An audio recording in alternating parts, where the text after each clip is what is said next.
Hi, I'm Daniel Andrews, owner and creator of AndrewsFootball.com. If this is your first time seeing me, join the community where we talk football 365 days out of the year. This is not a sports channel. This is a football channel. Now, I have been obsessed, absolutely obsessed with the NFL draft ever since 1990. For me, the NFL draft is better than Christmas. So join the channel. We have all 32 fan bases. This is a channel for all 32 teams, all 32 fan bases. So if you haven't done it already, there's a button right around here. See it, see it, see it.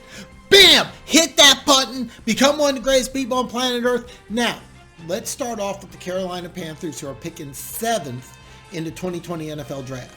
The Carolina Panthers gave Matt Rule a 7-year, $60 million contract. And for those of you that don't know, the standard contract for an NFL head coach is 4 years.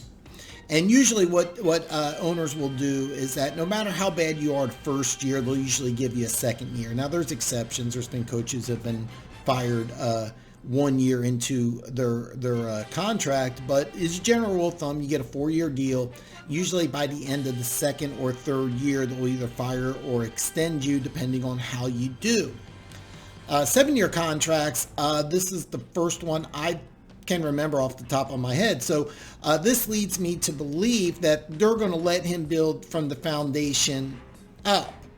All right, so I wouldn't be expecting a great year out of Carolina this year, but I would expect them to get better as the season goes along and as his regime goes along, because if it doesn't, he obviously isn't going to last all 7 years. Now, a little background on Matt Rule. He was with the New York Giants in 2012. A lot of people thought very highly of him.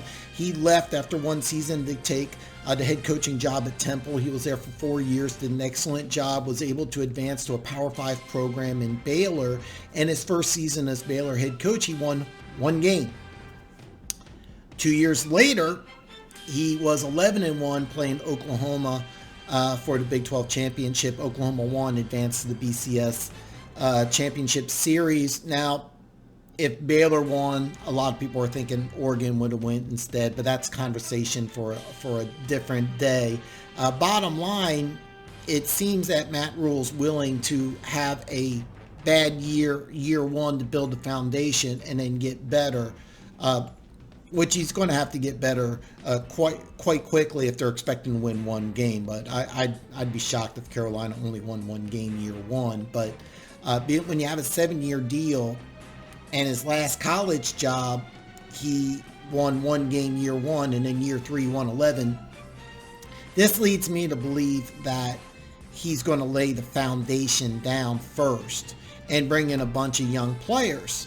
The reason why I also say that is because he's been in the college ranks for the last 7 years. He probably has a good idea of the player personnel in college. I find that college coaches usually have an idea of the players that they want to bring into, because they spent a lot more time recruiting these players out of high school and then also playing against them on the college level, being able to look at film on college players on a weekly basis. So I am firmly convinced that Carolina will trade down. The only question is do they have a trade partner? And there's one team that really stands out as needing to trade up, and that's the Cleveland Browns. The Browns go through coaches and general managers faster than any other team.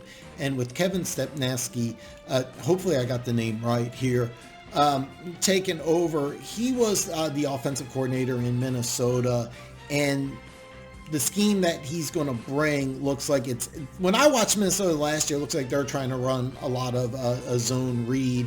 Gary Kubiak went to Minnesota as a special assistant, but Kevin Stefanski was the offensive coordinator, but it looked like they're running a zone read offense. If you're not familiar with the zone read offense, I thought about breaking out the whiteboard and breaking it down, but to just save time, the zone read is basically you want your 5 linemen to move to a zone. All right, so all 5 of your linemen are basically turning and going one way or another way, and then your running back runs behind them, and then he sees an opening, he cuts and moves to that zone. As a general rule of thumb, you want smaller, more athletic, more agile linemen. Not always smaller, but you need linemen that can move, and that's a big thing with the zone read offense. So I see Cleveland trying to get linemen that are quicker, more agile, and trying to move. Now, keep in mind left tackle Greg Robinson, who they probably weren't going to bring back anyway. He was trying to smuggle 160 pounds of marijuana across state lines for some stupid reason. So he definitely isn't going to be a starting left tackle for Cleveland. So with left tackle being a priority, now I want to be clear. If Cleveland signs a left tackle in free agency, this is mute. Cleveland's going to stay at 10. But Carolina's going to shop this pick. And the way I see it is that if Detroit trades down to Miami at 5, I think Cleveland's going to pick up the phone and start calling to try to trade up, starting with Detroit at 5. I think Miami's at 5. I don't see any way that they're going to trade down, so I think that's mute. All right. Now, in my mock draft, I have Detroit trading from 3 to 5, and that's when Cleveland's going to pick up the call and start trading or trying to make the trade with Detroit to try to get up for 5. In this mock, I think Detroit will listen, but unless Odell Beckham, and I would love that if Cleveland traded Odell Beckham to Detroit. I would love it, but I don't see that happening. The Giants and Cleveland, of course, made trades last year. The Odell Beckham trade, like I already mentioned. So if in this mock where they go from 4 to 6, could they trade again with Cleveland? They could, but I think that they're looking to draft in the same position, so I don't see a trade working there. Carolina at 7 is going to try a trade down. And in this mock draft, I see that being a perfect fit. So Carolina and Cleveland will switch first-round draft picks. So with the 7th pick in the 2020 NFL Draft, Cleveland, who trades with Carolina, is going to select Tristan Wirfs, tackle out of Iowa. Now, I think Cleveland really wants this guy bad. And that zone read offense, I think that they're going to run. You need a tackle who can move, and Tristan Wirfs in the combine just aced it. He was a lot more mobile and agile than I think most people thought. And this guy would be a plug-and-play guy. I think out of all the tackles in the draft, I think Tristan Wirfs is the number 1 tackle for the Cleveland Browns. Now, different players are different rated or are rated differently by different teams. I think the Giants would rather have Wills than Wirfs. That's just my opinion.